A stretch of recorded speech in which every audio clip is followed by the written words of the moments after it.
清晨时分，叶晨开了一辆不起眼的商务车，从叶家出来前往机场。顾秋怡因为是乘坐私人飞机返航，外界并不知晓她的行程。拂晓时分，飞机在机场降落，叶晨在贵宾楼外等候，直到几个身穿黑衣、训练有素的男女护送着一位头戴鸭舌帽，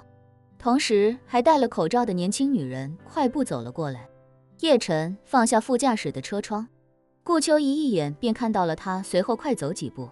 迎着他跑了过来。包裹严实的他仅仅露出一双大眼睛，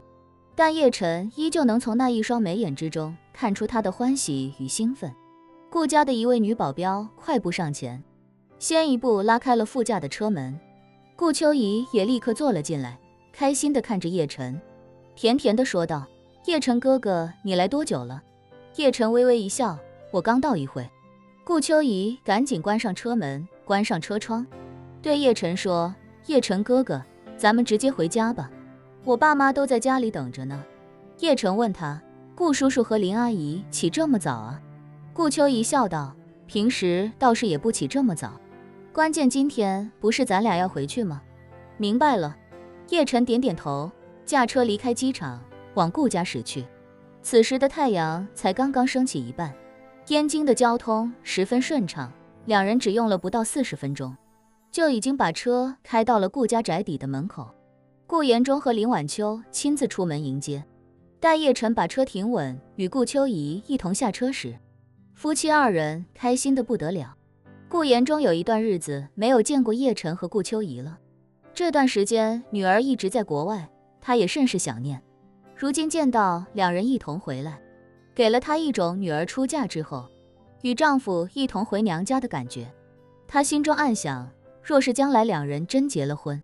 能经常一起回来看看自己和老婆，这感觉还确实挺让人激动的。因为昨天与爷爷的谈话，叶晨看到夫妻俩，心里多少有些紧张，又有些惭愧。他不太自然地走上前，开口向两人问好：顾叔叔好，林阿姨好。顾延忠早把他看作是自己儿子一般，拍着他的肩膀，欣慰不已地说道：我跟你林阿姨前几天还在念叨，想着你什么时候能到家里来，没想到这么快就如愿了。林晚秋一边疼爱地抚摸着顾秋怡的脸，一边笑着对叶晨说：晨儿，你是不知道，你顾叔叔每天都要念叨你好多遍，比念叨囡囡的次数还要多。顾延忠笑道：囡囡在外演出，我主要还是心疼她多一些，但并不担心。可是晨儿总是要与那些奸恶之人明里暗里的较量，危机重重，我这个做长辈的自然挂念担忧。他牵着叶晨的胳膊，笑着说：走，晨儿，咱们进去聊，叔叔有很多事想问你。叶晨心中紧张，却也只能硬着头皮随他进了家门。进门之后，顾延忠邀请他在沙发坐下。顾家客厅沙发摆了3面，顾延忠与叶晨坐在一侧，林晚秋与顾秋怡坐在另一侧。顾延忠看向叶晨，关切地问他：晨儿，你的事情最近情况如何了？叶晨知道他问的是破亲会，于是便道：整体来说还是不断有新的进展，前段时间又刚解决掉他们在非洲的一个基地。好啊，顾延忠兴奋地感叹，只要能够不断地蚕食对方，即便他们的实力再强，也终有被你追上，甚至赶超的一天。叶晨感慨道：往后恐怕就没有那么容易了。这次去非洲，我发现他们正在执行一种内部的换血计划，他们准备把手下控制的那些死士和他们的家人打散，互为要挟，来逼迫他们必须为破亲会尽忠。以后再想整建制的劝降他们的基地，恐怕是不太可能了，除非大开杀戒。可是那些死士本身确实又很可怜，就算他们手上沾染了无辜者的血液，可他们的家人和孩子是无辜的。顾延忠闻言忍不住叹了口气，不能劝降，也不能杀尽，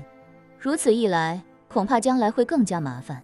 叶晨点头道：确实是这样，所以这次之后，我也开始调整战略，暂时不做主动出击了，而是先依靠 AI 模型在全世界布控，掌握更多线索之后再做打算。顾延忠点了点头，自己之所以想先让顾秋怡为叶晨传宗接代，也是担心叶晨报仇之路过于漫长。按照叶晨的性格，破亲会不除，他不可能有精力顾及儿女情长，那样一来，自己当初与他定下的3年之约便也就做不得数了。3年之约刚立下的时候，他和叶晨都还不知道破亲会这些隐情与内幕，到时候的他想的是给叶晨3年时间用来解决他和萧初然那不健康的夫妻关系。只要那层关系解除之后，叶晨便可能以叶家继承人的身份和自己的女儿结婚了。后来得知破亲会的存在，才知道这背后不但有血海深仇，还有如此巨大的威胁隐患。顾延忠自知没能力帮助叶晨铲除破亲会，所以也不再提那3年之约的事情，想等叶晨安心将破亲会铲除之后，再与他重新商定一个日期。可前路毕竟凶险，他自知能力有限，又担心叶晨遭遇不测，便动了让女儿先为叶晨生儿育女的想法。一开始他觉得一个做父亲的有这种想法实在不该，可当他试探着与老婆沟通交流的时候，却没想到老婆也鼎力支持。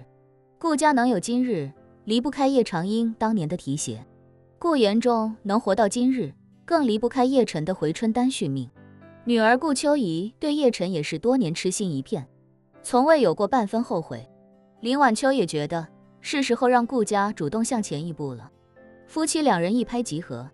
顾延忠便将说服女儿的任务交给了老婆林晚秋。林晚秋便与顾秋怡打了一通视频电话。当他隐晦地说出顾延忠担心叶晨将来遭遇不测，断了叶长英与安城吸血脉的时候，顾秋怡几乎没有任何迟疑的便主动说了一句话：